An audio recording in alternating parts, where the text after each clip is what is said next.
మనం అందరం కూడా ఎదురు చూస్తున్నటువంటిది ఏమిటి అంటే, మరి గౌరవనీయులైనటువంటి ముఖ్యమంత్రి వర్యుల వారిది ఏమిటి, వారి యొక్క నక్షత్రం ఏమిటి, వారి యొక్క రాశి ఏమిటి అనేటువంటిది. ఎందుకంటే రాజుది చూస్తేనే రాజ్యం బాగుంటుంది. కాబట్టి ఈ సంవత్సరం కనుక నేను ఇక్కడ వారిది చూడగా, వారిది అద్భుతంగా తులారాశి అయింది. చిత్తా నక్షత్రంలో వారు జన్మించినారు. ఈ సంవత్సరం ఏమిటి అంటే విశేషం ఏమిటి, వారికి అద్భుతమైన పంచమాధిపతి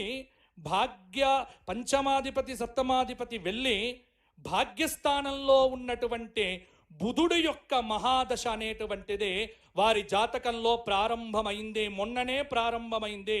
కాబట్టి వారికి అద్భుతమైనటువంటి అవకాశములతో పాటు పేరు ప్రఖ్యాతులు, కానీ విపరీతమైన నరఘోష వారిని కొంత కదిలించి వేస్తూ ఉంటుంది.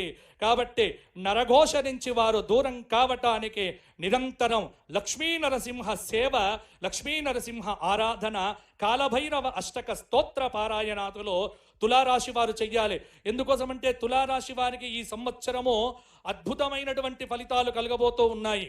అలాగే తులారాశి ఆదాయం 8, వ్యయం 5, రాజ్యపూజ్యం 2, అవమానం 2. కాబట్టి తులారాశి వారికి ఈ సంవత్సరము తిరుగులేదు.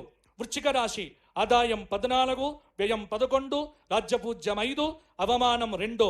వృశ్చిక రాశి గౌరవనీయ ప్రధానమంత్రి గారి యొక్క రాశి. వృశ్చిక రాశి, వృశ్చిక లగ్నం వారికి కూడా కొంత ఇబ్బందికరమైన పరిస్థితులతో పాటు కొంత బాగానే ఉంటుంది.